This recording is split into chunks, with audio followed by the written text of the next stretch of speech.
আল্লাহ ডাক দেন, নবী গো কি পরিমাণ উম্মত আপনার হবে।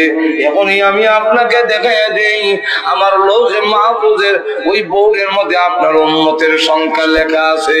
এখন আমি আপনাকে দেখাই দেই, আপনি একটু মাথাটা ডান দিকে ঘোরান। নবীজি বলেন, আমি মাথা ডান দিকে ঘুরাইলাম, তাকায় দেখি শুধু মানুষ আর মানুষ। আল্লাহ এত উম্মত তো আমার হবে না, আল্লাহ এত উম্মত তো আমার হবে না।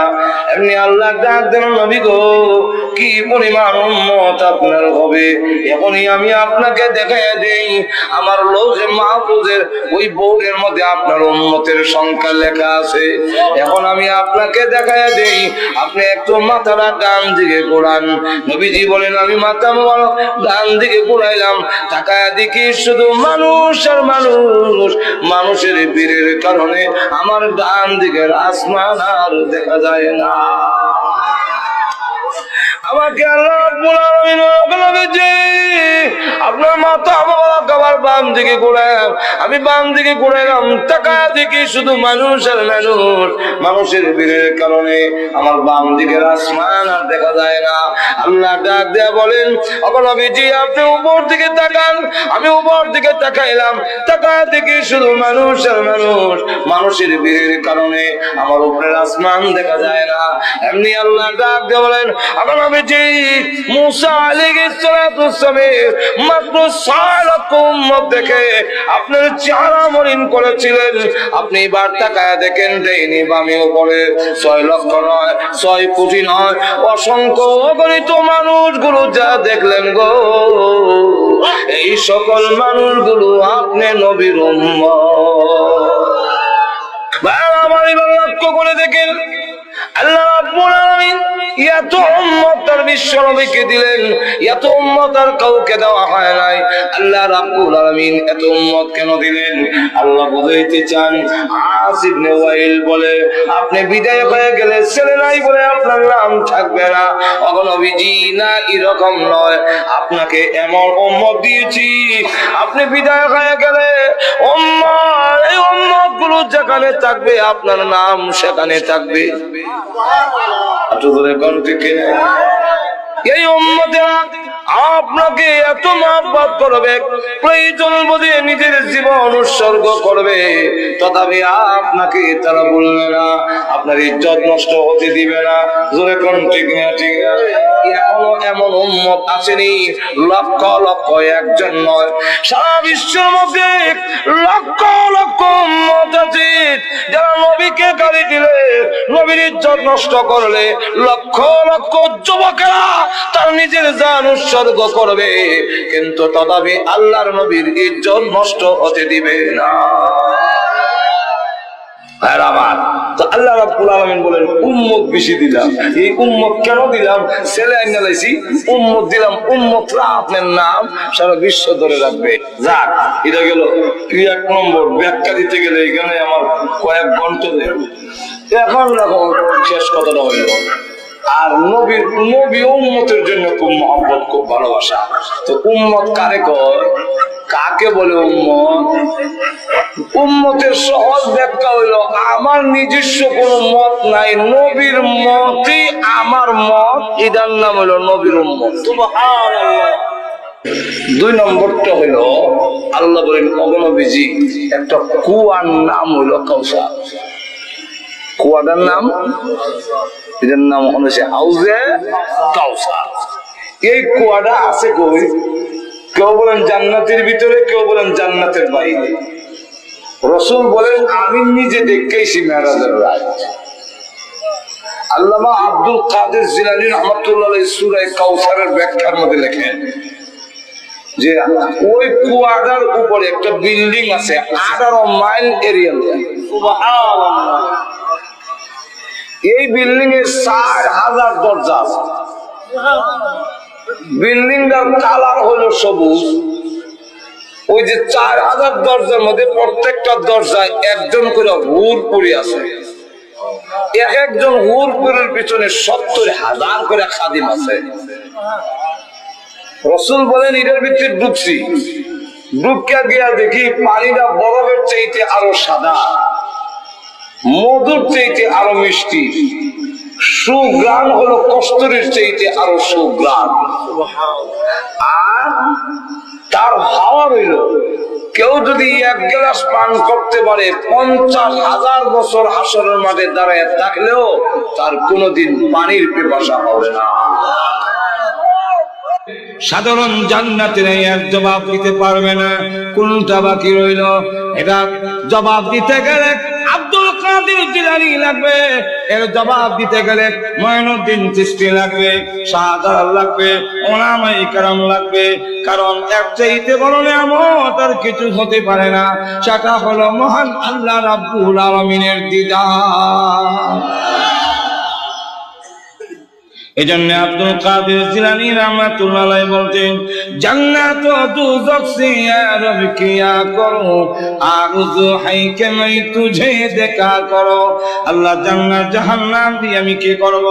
আমার আকাঙ্ক্ষা হলো তোমাকে এক নজর দেখা। এইজন্য হাদিস শরীফের মধ্যে কিয়ামতের কঠিন ময়দানে আল্লাহ রাব্বুল আলামিন এক দলকে বলবেন জান্নাতে চলে যাও। ফেরেশতারা এসে বলবেন স্যার চলেন জান্নাতে। তখন স্যার জান্নাতে আসেন, তখন ওই আল্লাহ ওয়ালারা জবাব দিবে, না আমি জান্নাতে যাব না। জান্নাত কি? জান্নাতে যাবেন না? না। ফেরেশতারা চাইবে জান্নাতে নেওয়ার জন্য, কিন্তু ওনারা জান্নাতে যাবেন না।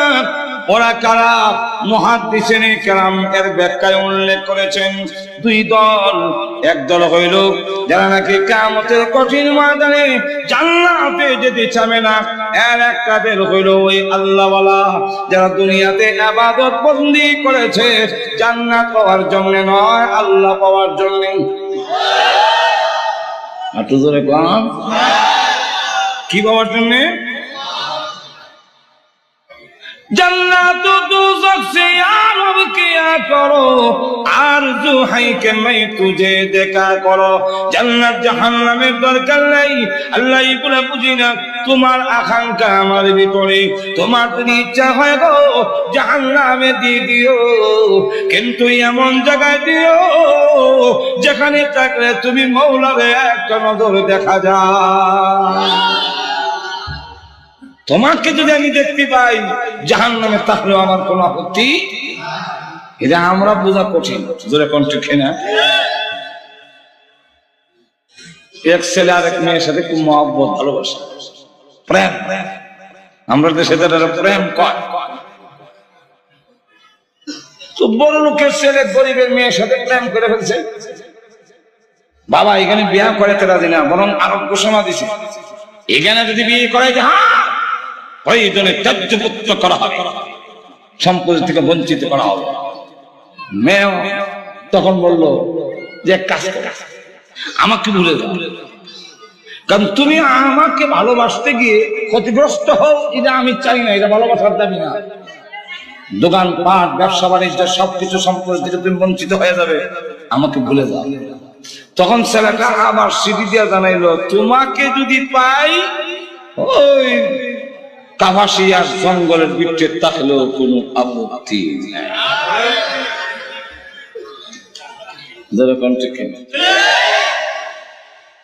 প্রভু তোমাকে যদি পাইব জাহান্নামের আগুনে থাকলেও কোনো আপত্তি নাই। কিয়ামতের কঠিন ময়দানে আল্লাহর পক্ষ থেকে যখন বলা হবে ফেরেশতারা রে আমার ওই বন্ধুদেরকে জান্নাতে নিয়ে যাও, ফেরেশতারা গিয়ে বলে স্যার আসেন, আসেন জান্নাতে আসেন। ধমক দিয়ে বলবে জান্নাত কি? জান্নাত বুঝি? আর জান্নাত দেবেন না? না, আমি জান্নাত পাওয়ার জন্য ইবাদত করি নাই, জান্নাতের আঙ্গুরের জন্য ইবাদত করি নাই, জান্নাতের হুর পরীর জন্য করি নাই। আগে জবাব দাও আমার মাওলা কোথায় আছে? সুবহানাল্লাহ বলবেন। বলছি না যে আগে এগুলো আমরা বুঝবই। আল্লাহর ওলিরা ডাক দিয়ে বলে ফেরেশতারা রে আগে জবাব দাও মাওলা কোথায় আছে, আমার আল্লাহ কোথায় আছে?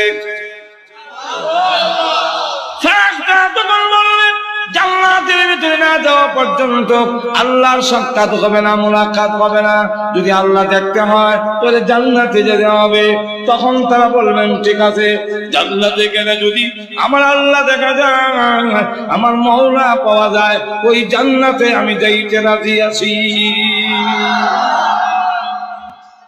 আরেক দল হলো মুসলমানের যে ছোট ছোট বাচ্চারা মারা যায়, মারা যাওয়ার পরে যদি আলহামদুলিল্লাহ বলে সবুর করতে পারে, চোখের পানি তো আসবি, কিন্তু সবুর করবে, আজরাইলকে আল্লাহকে দোষারোপ করবে।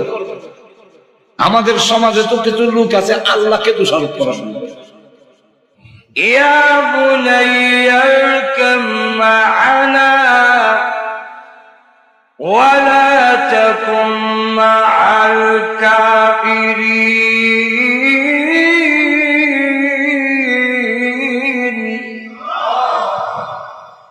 এ আদরের ছেলে, ইরকাম মা'আনা, আমরা সাথে আইবা কাফেরের হয়ে দেখে ছেলে মুনাফিক, এ জবাব দেয় قال سآوي إلى جبل يعصمني من الماء।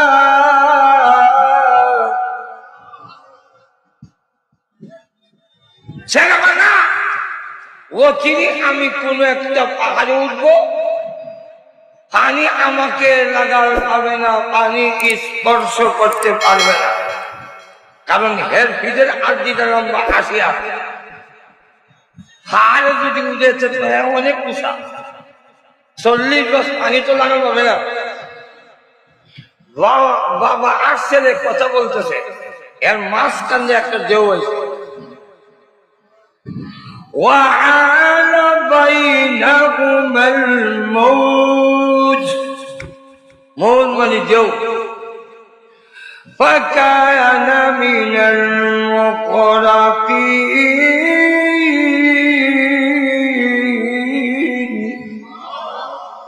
এমনি ভাইসা